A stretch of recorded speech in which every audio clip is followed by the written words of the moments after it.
రాష్ట్ర వ్యాప్తంగా మున్సిపల్ నగరం ఉంది. ఇప్పటికే రిజర్వేషన్ ప్రక్రియ పూర్తయి.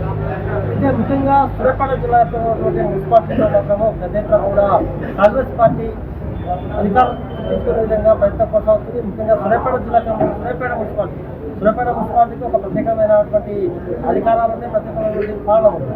ఇదే విషయం చూసుకుంటున్నాం. మన ప్రస్తుతం సూర్యాపేట నియోజకవర్గంలో కాంగ్రెస్ పార్టీ అంటే సర్వతూర్ రెడ్డి, వేణారెడ్డి, కోత్బస్తా ఈ ముగ్గురు నాయకుల సమక్షంలో పెద్ద ఎత్తున కూడా పార్టీలో జాయిన్ అవుతున్నారు. వాళ్ళు కాంగ్రెస్ పార్టీ తీసుకుంటున్నారు. సో ఎట్లా పొందుతున్నారో వాళ్ళ సంవత్సరాలు నమ్ముతున్నారు. ఇప్పటికీ ఎన్నికలు నగరంలో ఉంటే 20 తారీఖు నోటిఫికేషన్ పడుతుంది. ఇప్పటికే రిజర్వేషన్ ప్రక్రియ కూడా కొంటారు.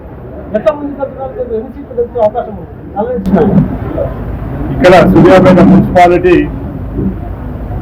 చాలా పెద్ద మున్సిపాలిటీ, 48 వార్డులలో విస్తరించిన మున్సిపాలిటీ.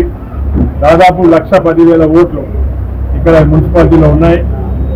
అంటే ఒక్కొక్క వార్డు కూడా ఒక మేజర్ గ్రామ పంచాయతీతో సమానంగా ఉన్నది. ఈ మున్సిపాలిటీ మీద కాంగ్రెస్ పార్టీ జెండా ఎగరేయాలని చెప్పి కాంగ్రెస్ పార్టీ పక్షాన మా మొత్తం ఇక్కడ టీం వర్క్ చేస్తున్నాం. ఈరోజే ఇప్పటికే అన్ని వార్డుల నుంచి అప్లికేషన్స్ తీసుకున్నాం. జనవరి 5వ తారీఖు నుంచి కూడా అప్లికేషన్ తీసుకుంటున్నాం. రిజర్వేషన్స్ ఖరారైన తర్వాత కూడా అభ్యర్థుల నుంచి పెద్ద ఎత్తున మనకు అప్లికేషన్లు వస్తున్నాయి. దాదాపు 600 అప్లికేషన్లు ఇప్పటికే మనకు రావడం జరిగింది. ఈ 48 వార్డుకు సంబంధించి వాటి మీద ప్రత్యేకమైన సర్వేలు, ప్రత్యేకమైన అబ్జర్వర్లు పెట్టి వాటి మీద అభ్యర్థులు ఎవరైతే ఉన్నారో గెలుపు గుర్రాలకే పార్టీ కీలకంగా నిర్ణయం తీసుకోబోతుంది. దానితో పాటు మాకు ఇన్ఛార్జ్ మంత్రి అడ్లూరు లక్ష్మణ్ గారిని నల్గొండ పార్లమెంట్ సెగ్మెంట్కి సంబంధించిన అన్ని మున్సిపాలిటీకి ముఖ్యమంత్రి గారు అయితే పిసిసి అధ్యక్షుడు అయితే వారి మీద బాధ్యత పెట్టినారు.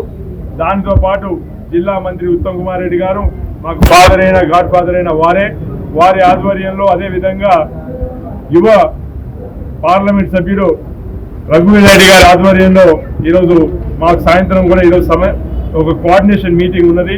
ఆ కోఆర్డినేషన్ మీటింగ్లో అందరు నాయకులను కలిసి ఈ మున్సిపాలిటీని గెలవడానికి ఏదైతే ప్రణాళికలు చేయాలో ఆ ప్రణాళికలు చేస్తాము. ఖచ్చితంగా మాకు 35 స్థానాలు ఈ సూర్యాపేట మున్సిపాలిటీలో వస్తాయని మాకు పూర్తి నమ్మకంగా ఉంది. సూర్యాపేట మున్సిపాలిటీలో ఇప్పటికే సుమారు మీరు అనేక 30 అవకాశం ఉంది.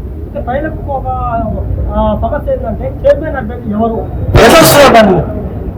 ఇప్పుడు పార్టీకి మాకు చెప్పినట్టు ఒక కోఆర్డినేషన్ కమిటీ ఉన్నది, సీనియర్ మంత్రులు ఉన్నారు.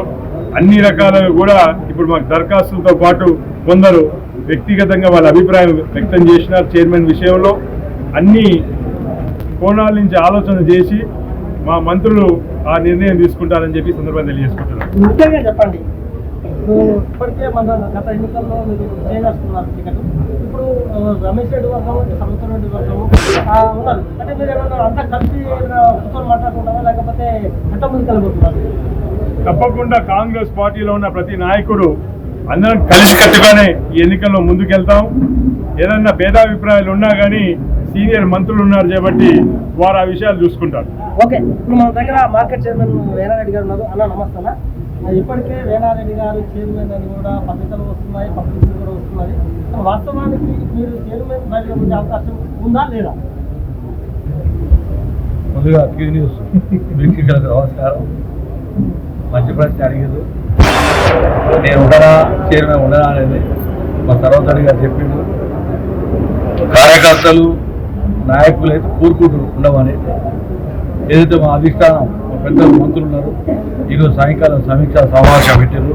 అక్కడ డిస్కషన్స్ ఉంటాయి. దాన్ని బట్టి నిర్ణయం ఉంటుంది. దాన్ని బట్టే మీరు ఊహించుకోవచ్చు.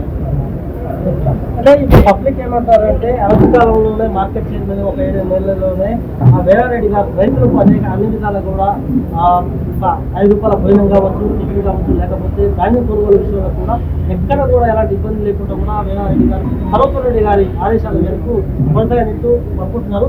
ఈ సూర్యాపేట మార్కెట్ మున్సిపల్ చైర్మన్ అయితే కూడా ఇంకా సూర్యాపేట డెవలప్మెంట్ అయితే ఎట్లా చూస్తున్నారు? మీరు పేరుకి ఏం చెప్పబోతున్నారు? ప్రజలకు చెప్పేది ఎవరైతే పని చేస్తారో పని చేసే వాళ్ళే గుర్తిస్తారని కూడా ఓటర్లకు ఏం చెప్పబోతున్నారు? 45 వాటిలే కదా ఓటర్లకు, అంటే ఎట్లా ఎన్ని సీట్లు తెచ్చుకునే అవకాశం ఉంది, ఎట్లా ముందుకైతే బాగుంటుంది? 45 సీట్లు గతంలోనే పెద్దలు దివంగత నేత దామోదర్ రెడ్డి గారి నాయకత్వంలో ఆనాడు 15 సీట్లు గెలుచుకోవడం జరిగింది. ఆనాడు 10 సంవత్సరాలు ఏకకాలంగా పరిపాలించిన జగదీశ్వర్ రెడ్డి మొత్తం 48 వార్డులో ఆయన గెలిచిన స్థానం 24 మాత్రం ఒకసారి గుర్తు చేస్తాను. ఆనాడు 24 స్థానాలు పరిమితమైన బీఆర్ఎస్ పార్టీ రేపు రాబోయే ఈ ఎన్నికల్లో 10-12 స్థానాలను ఆగిపోద్దని కూడా నా ప్రగాఢమైన విశ్వాసం నమ్మకం ఉంది. ఓకే, మనం చూస్తున్నాము సర్వపర్ రెడ్డి గారి ఆధ్వర్యంలో మాత్రం ఎప్పటికప్పటికీ మున్సిపల్ ఎన్నికల మీద మాత్రం సమీక్ష సమావేశాలు నిర్వహిస్తున్నారు. రేసు గుర్రాలనే పనులు దింపుతున్నారు. ఎందుకంటే ఈసారి ఖచ్చితంగా 30-35 సీట్లు మేము గెలుస్తామని కూడా వాళ్ళు చెప్తున్నారు. ఖచ్చితంగా గెలవబోయే అవకాశం కూడా ఉంది. అదేవిధంగా మనం చూస్తున్నాము చైర్మన్ విషయంలో కూడా వేలారెడ్డి గారు అయితే బాగుంటుందా కూడా కొంతమంది పబ్లిక్ పెద్ద ఎత్తున కూడా దాన్ని ఆశిస్తున్నారు. చూద్దాం అది ఎట్లా ఉంటుందో. ఎందుకంటే వేలారెడ్డి గారు చైర్మన్ అప్పుడైతే ఖచ్చితంగా ఇంకా ఎక్కువ స్థానం గెలిచే అవకాశం ఉందని కూడా మనం చెప్పవచ్చు. మీ వ్యాపారం అభివృద్ధి కావాలని కోరుకుంటున్నారా? అయితే వెంటనే క్యూనస్ ని సంప్రదించండి. Schools, colleges, banks, shops, office promotions, land promotions, political promotions, restaurant promotions, hospital promotions, పుట్టినరోజు వేడుకలు, శుభకార్యాలు, వ్యాపారాలు ఏవైనా, సందర్భం ఏదైనా ఇప్పుడే క్యూనస్ ద్వారా తెలియజేయండి. మీ వ్యాపారాన్ని అభివృద్ధి చేసుకోండి.